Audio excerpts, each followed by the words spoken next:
Welcome back to more Monster Hunter discussion video, hunters. I hope everyone's having a great time playing Monster Hunter World, Rise, or even older Monster Hunter. This time around, I'm going to talk about the top 10 Elder Dragons from Frontier, Explorer, and Online combined. Especially with the confirmation of Espinas showing to the mainline series, well, to be accurate, the spin-off of the mainline series. Now, other monsters from Frontier are waiting for their turns to finally emerge from the shadows of those exclusive games and make their debut worldwide through the mainline series. Just want to share, I'm not gonna lie, my mind was blown when they show up Espinas in the Sunbreak trailer. Since I didn't expect Capcom to introduce a Frontier monster this early, I thought that they would try it at least on the next mainline series, which I think most likely Monster Hunter World 2 or the sequel of Monster Hunter World. But when I think about it, I think Sunbreak expansion is a good place to test the waters and see if the fans enjoy the monsters for Frontier or not. Well, let's hear your opinion about Espinas overall in the comment section of this video. Do let me know and let everyone else know too. Maybe it will reach the developers' ears one day. Moving back to the list, I want to say that since the number of Elder Dragons original to Frontiers are already about 9, excluding the Zenith, Burst, and subspecies of the existing Elder Dragon from the mainline series, I have decided to include some from Monster Hunter Explorer and Online as well, since they do have some amazing looking Elder Dragons there. Much like the previous video, once again, I'm not putting monsters that are too flashy or odd compared to other monster design from the mainline. In this case, I would share Eruzerion due to the fact that half its body is on fire, the other is actually freezing. It seems a bit odd and much for a Monster Hunter game, and it feels like it belongs to like an RPG games instead. And also, I don't include monsters that already have similar design like Yamakurai or Teo Tesukatora. What makes Elder Dragon from Frontier feels a bit strange for me at first is especially they have so many over-the-top attacks that seems unnatural when compared to the other Elder Dragon in the mainline series. Like for instance, so many of the Elder Dragons attacks are non-stop AoE explosion, cover as big as the mainline Elder Dragon Supernova, which is why I think most of the monsters needs to be toned down a little bit, otherwise they might be felt a bit cheap when we're fighting against them. For me, a monster can be crazy, but I think it should be put to the same standard at least as Elatrion and Fatalis in Iceborne.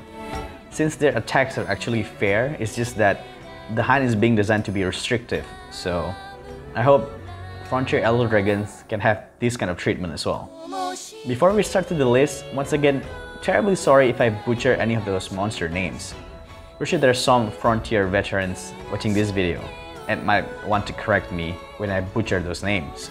Once again, this is a personal favorite in terms of design of the monster itself, some of its attacks, their equipments, and also their gameplay.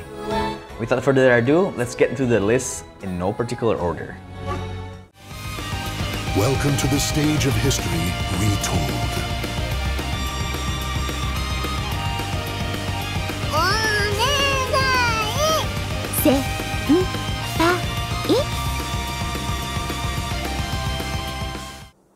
Number 1. Inagami. The first monster that I'm going to start with is Inagami. I have chosen this monster because it is technically the first small quadrupedal flightless Elder Dragon, excluding the Kirin. And its body structure is very similar to a Fang Wyvern, like a Xenoger or Magnamalo. Honestly speaking, I was hoping for this Elder Dragon to show up in Monster Hunter Rise due to the fact that it suits well with the Japanese theme of Kamura, and also it fits perfectly to be fought in the Shrine Ruins, since there's bamboo trees in that area. But alas, mayhaps the devs are still testing the waters with Frontier monsters, especially with Espinas, and I really like Espinas in Rise, which I consider the monster transition from Frontier to the mainline series to be a success. Regarding Inagami, I did mention bamboo, right? For those who don't know, one of the monster moveset is that it is able to sprout bamboos from the ground, and it's also able to wield bamboo stick as its weapon, like how Sif from Dark Souls is holding Artorias' sword. And what's even cooler is that it is able to create a temporary wings to glide against the hunter, which is a thing as pretty slick moveset. But maybe because of its ability, it might require a special item to be fought, or maybe only in the Shrine Ruins in Rise, since the bamboo is what made their attack super unique. I was thinking that this monster is another perfect candidate for an ambush mechanic that Falstrike has, by hiding in the bamboo trees, and makes the player confused from where it is going to attack. Because false tracks' ambush is such a crazy mechanic, it's so chaotic, and at the same time, if you get hit by it, you won't get mad at it at all. Also, open my research, there is a very interesting mechanics involving this monster, where if a certain attack on its body part causes it to flinch, it will coat itself with a healing substance, and if all of its body parts are coated with this substance, it will cause an explosion around itself that causes sleep if the hunters got hit by it. But at the same time, if the hunters manage to dodge it, it will leave Inagami to be wide open. I think this is a very good defensive mechanic that monsters have that causes the player to be more cautious with their offense, or else they will get punished. But if they're able to show some restraint and know where to dodge, they get rewarded for many free hits instead. From this monster, I wish there were more monsters that had this kind of mechanics to prevent the hunters, especially 4-player hunts, to be less unga bunga. Basically, it's like a get off me move from fighting games, which I think in turn it can make the hunter to be slightly less powerful.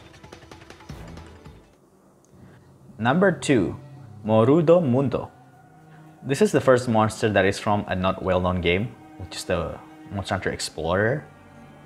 From the first glance, its skeleton and animation is very similar to Gore Magala or Shigaru Magala. Well, being a monster from a mobile game, I can see that using existing assets is the way to go. But the monsters just have such an interesting horror design, which I think is very suitable to be brought up to Sunbreak expansion. Shame, really. Outside some of its standard Gore Magala moveset, this monster has unique attack where it could stretch its wings arm and zip zapping around the field. Also, it is able to produce a metallic-like substance that hardens and creates spikes over time. In the game itself, that's all it does, but there's so much potential that can be done with this mechanic, I feel.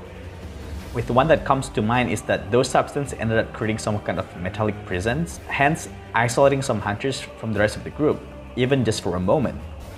And then Morudomunto goes after another hunter while their friends are trapped, which I think this is a very good moveset for a monster to disturb the hunting flow for the players and create a sense of panic or chaos, since that kind of experience is also part of why Monster Hunter is such a fun game.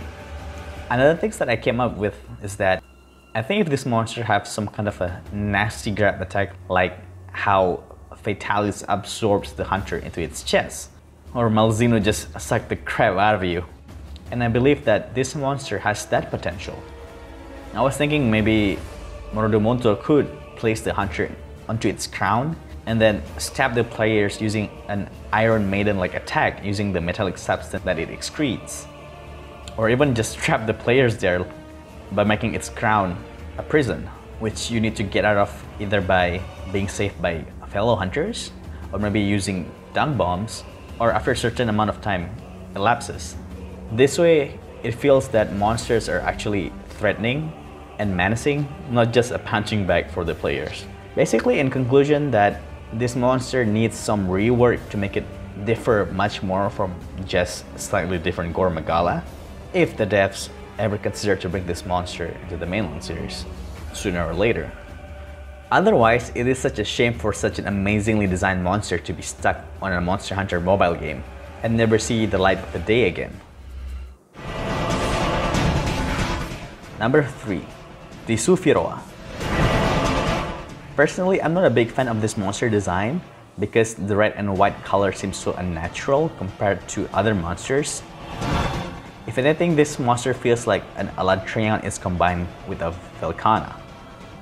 But after I researched a bit more regarding the background of the monsters, I think I come to accept that this monster is actually pretty cool, with the fact that it lives in a locale called World's End, with that locale only has this monster, along with endless falling meteors.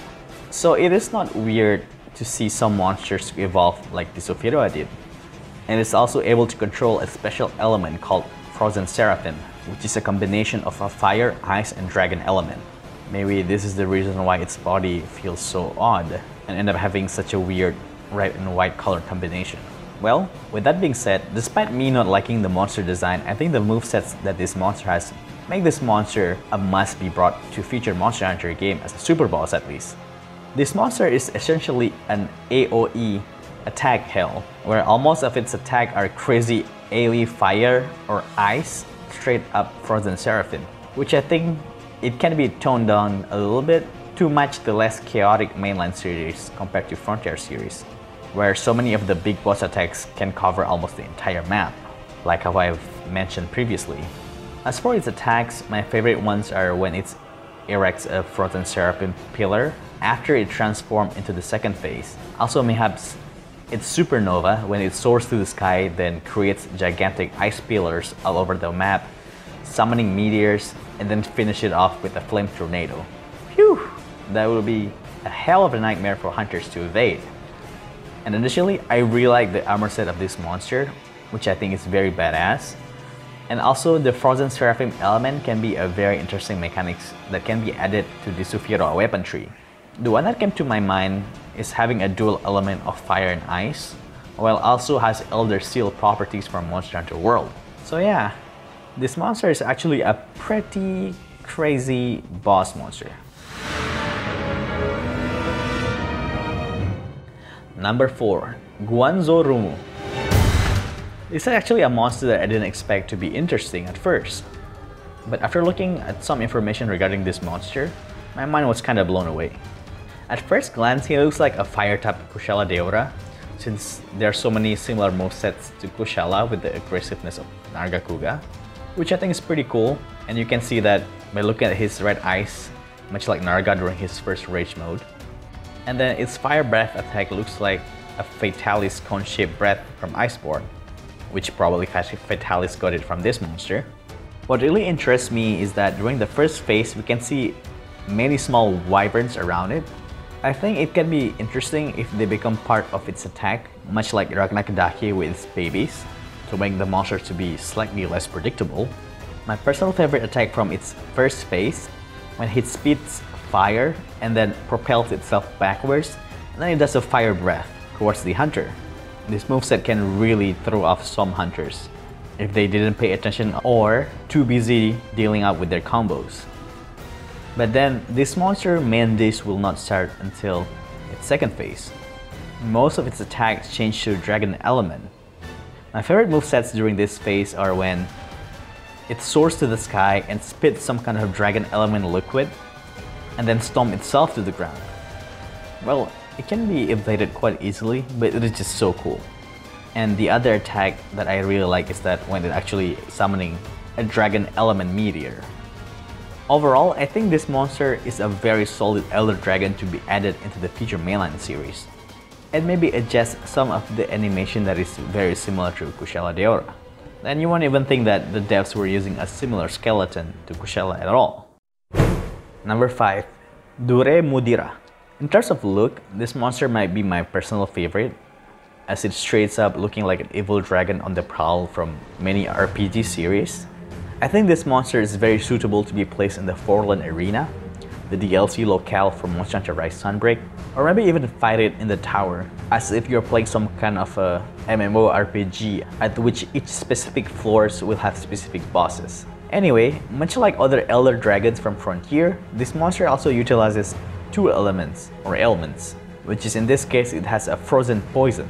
Many of its attacks involve freezing the ground and then causing ice spikes to sprout from the ground, or doing ice stomps.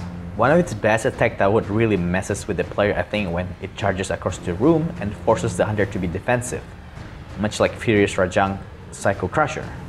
Which I think it is unfortunate that Rajang only does that seldomly and at most 2 in a row, while Duremudira might continuously charging about 4 times across the room. And its supernova would be he goes up to the ceiling, cover itself with poison iceberg, and then falls down right in the middle of the room, which I think needs to be changed to be above specific hunter, or make it like a Safi Jiva supernova where you have to hide behind a certain object. If anything that I would like to change about this monster from its Frontier iteration, it would be the arena, since I found it to be a bit strange to have poison sprouting from concrete and then disappearing after it becomes a spike. It makes more sense if we fight it on a soil, then he causes poison to erupt from the ground, it becomes a puddle for a while, then it disappears. So it doesn't feel as odd. Or they can keep having the concrete but shows the poison spike turn into a mist, much like Camellia's poison that disappears into the air. Since mainline modern Monster Hunters usually does a very good job to make the monster abilities to be as natural as possible. Other than that, this older dragon is a solid monster to appear as an endgame boss, as most of its attack animations is also unique enough. Number 6. Shantien. Now, this is a monster that is truly worthy to be brought back as a big boss with a systematic hunt, due to the fact that not only we are fighting it on an airship, but it keeps transitioning from a very clear weather to extremely stormy weather, and all the way to the final fighting arena against this big bad boy. Imagining the fight with a seamless transition with the next gen treatment, I can already imagine how beautiful this fight can play out in my mind already, from one phase to another. Imagine you see the sky change from a very bright sky, and then he roars and causes the sky slowly turning dark and cloudy, and you start seeing thunder in the distance. Then, after some time's progress, or just after some time of the hunt, it starts roars again, or take a flight in the sky and start dancing or something. And you see storm approaching you slowly, and that turns into an obstacle in your arena. Like sometimes gusts of winds can push your back, or random lightning starts hitting the floor of the airship. It would be a hell of an epic fight. Oh, also this monster is able to get off the ship and attack you from air, which is out of your reach, of course. I think this part of the hunt is very satisfying, as you drag down a mighty monster of its sky and bring them to your own territory. Pretty badass, isn't it? Oh, and also another reason why I choose this monster, because it is also the only Leviathan-looking Elder Dragon besides an actual Leviathan, Dire Moralis, or maybe Amatsu, but it's not exactly a Leviathan. And yet, it can take flight without using wings. Pretty cool. When I look at how Shantien fight goes, it really feels like how Fatalis fight in the Monster Hunter world, as the aggressiveness of the monster really spikes as the hunt progresses, which is something that I'm really expecting from super bosses for future Monster Hunter games. Let's hope Void Fatalis show up in Monster Hunter Rise Sunbreak soon. I believe this monster has so much potential, and if the devs can tweak its hunt system a little bit, it could be the best hound out there, which the title currently is being taken by Fatalis in Iceborne, for me at least. There's a lot to say about this monster, but I'm gonna leave it at that for now. Number 7. Tartaronis. A tortoise elder dragon, another unique design that is very different from other monsters. If there's any monster that it's close to its design, it's probably Genmoran and Darenmoran, and maybe a little bit of Amatsu as well, but they're still very different in terms of skeleton-wise, and also since Tartaronis is way smaller than the Mohran. From what I know, what makes this monster to be very interesting for me for a future edition is because it's huge, it's a turtle, it can burrow itself into the ground, and also it is able to float into the sky like a flying fortress. It is very magnificent if we are able to experience this in the next gen treatment. In Monster Hunter Online, it is only fought on specific desert area, but I think this fight can be made more interesting by making it into few phases fight, much like Fatalis once more, and involves more area to be open and more tools to be available as the fight progresses. Maybe for instance, during the burrow phase, we have to use a tool to fish it out of the sand and make it vulnerable for a short moment before fighting it normally again. Or shoot it down from the sky with the ballista binder or a roaming ballista. But if it's asking for too much, at least make it like Goisumagom fight from Sunbreak, where we can try to prevent it from using its supernova by using the Gatling gun, another monster with great potential. Number 8. Harudomerugu. Another favorite of mine for Elder Dragon in terms of look, with the fact that it has 6 wings, which kind of reminds me of an archangel from many other fantasy games. But after doing some research, those wings are tendrils that is covered by Harudomerugu liquid metal substance that it uses for most of its attack, and you can only see this after you actually kill it. From what I've seen, most of its attacks are relatively fair, unlike some of the other Elder Dragons that are filled with AoE hell. Much like Disufiroa, it has white and red color scheme, but I don't think it doesn't bother me as much because the red color is quite minimum, which is why I kind of like the overall design of this monster. If anything, that's kind of unfortunate that there's no specific locale that this monster resides in. Since we can see a locale that is filled with nothing but unknown liquid metal, I think it will enhance the overall experience hunting this monster. After researching through its moveset, I think this monster doesn't need much adjustment since so many of its attacks are pretty original. But there's one that I didn't expect is because how funny its supernova looks, where it coats itself into a liquid metal ball and starts circling around the hunter from an edge and finally explodes at the center of the map. I do gotta say though, solidifying liquid metal then forms a weapon is a pretty badass move, as it can be seen where it makes a wing blade around its front legs and then slashes the hunter, then the blade dissolves into liquid again. And also it creates a chakram at its tail and then make it spins around and then it turns back into liquid. If there's any elder dragon that needs to come back as soon as possible, I think this monster should be it. And speaking about the gear, it looks good, but it's not to my preference, unlike Disufiroa that have some very sick gear design. This monster design are a bit meh overall.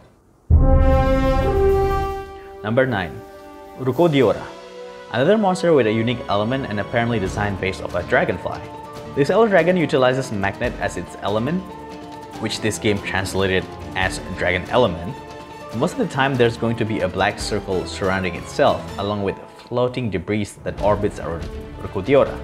I assume that black circle is actually the magnetic force around him. And if you get hit by the orbiting debris, you're gonna get knocked back for a few steps. What's very interesting is that it is also able to apply magnetism on the hunters, and they're able to pull and push the hunters at will, as long as within its range. This is a mechanic that has so many interesting applications, such as maybe pushing hunters with more health away and pull hunters with low health towards it and finish the hunter off. Heck, maybe even do something nasty like weapon seals the hunter where they can attack for a very short period of time. That might be a bit too much work for the devs though. But one of my future wishes for Monster Hunter is that monsters can also utilize the environment and endemic life around the locale, not just the hunters.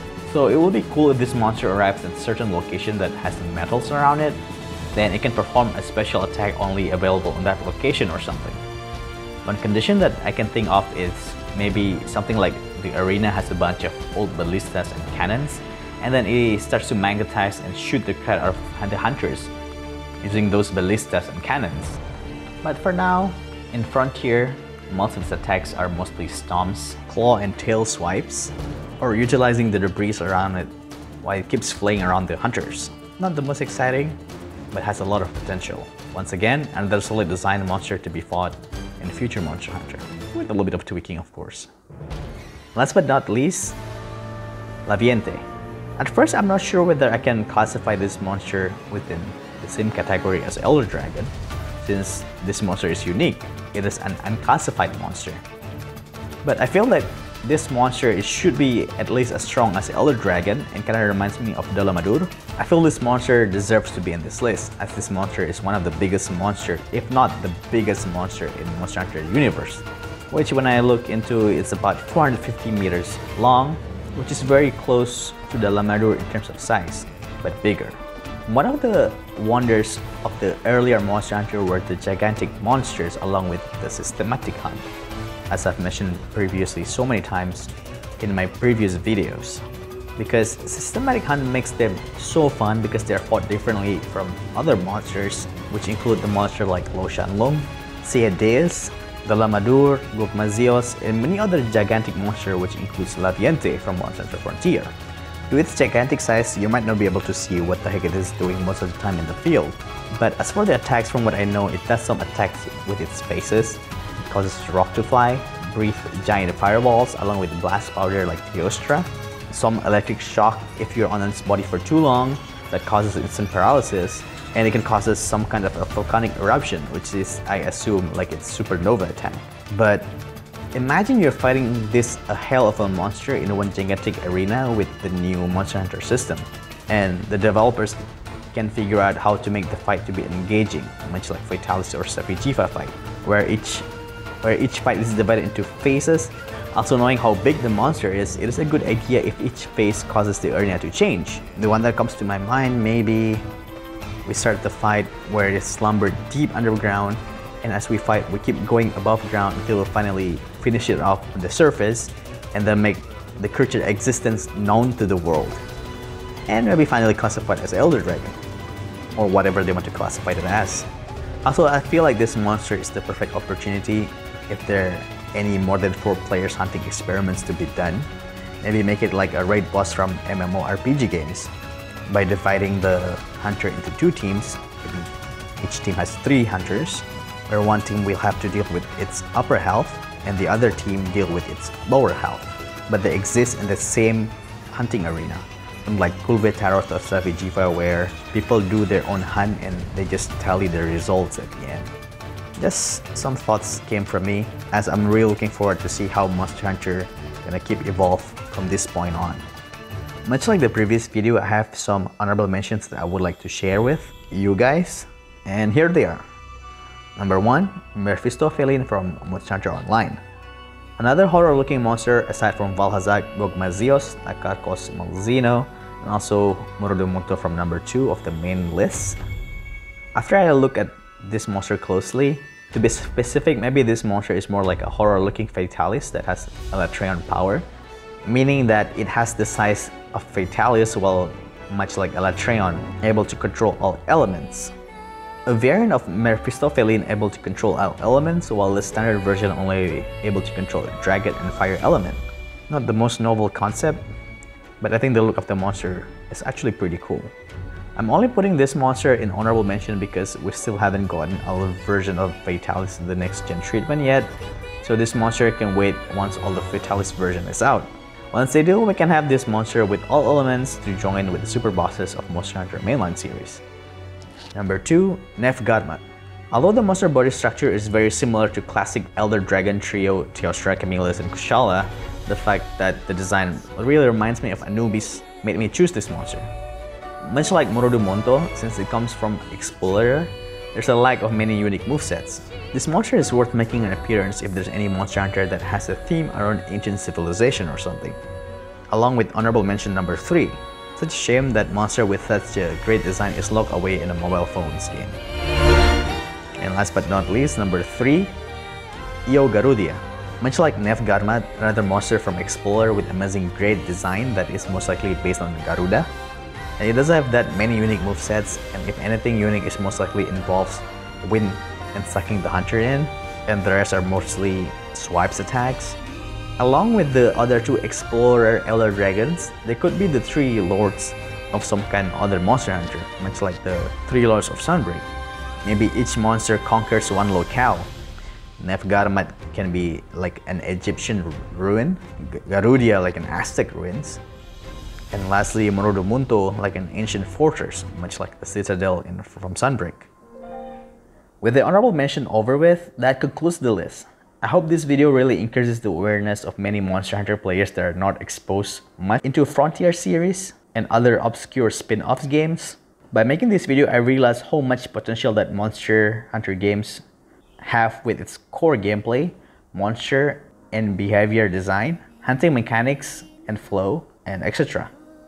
If many resources are spent to make the best Monster Hunter games, it can feel like a whole immersive world where the environment, monster, and hunters are so alive, and it is more than just beating up monster simulation. Well, hopefully we will be able to see that one day, sooner or later. For now, let's just hope that the next gen Monster Hunter games will blow our mind away, then bringing all of this amazing monster hidden from Frontier and many other spin-offs. And then especially after the crazy combat experience that we got from Monster Hunter Rise, and the immersive world gameplay from Monster Hunter World. I just hope that the developers will always come out with ideas that will always shatter all of our expectation. Before I'm finished with the video, I'm going to share what is the next Monster Hunter discussion video that I'm going to work on. It would be a few mechanics that I want to see in the next Monster Hunter game. So I really hope that you guys are looking forward to the next video. And don't forget to subscribe to my channel to get notified when that video will be up. And also, if you guys are generous enough, do check my Elden Ring Fashion Lord series that I'm uploading at least once a week. All of this will help me a ton to keep making good quality content for you guys, especially for Monster Hunter discussion videos. Thank you so much for taking your time and watching my videos. Until the next video, stay sharp hunters and happy hunting. The legend will never die. Congratulations! Even greater glory awaits you ahead.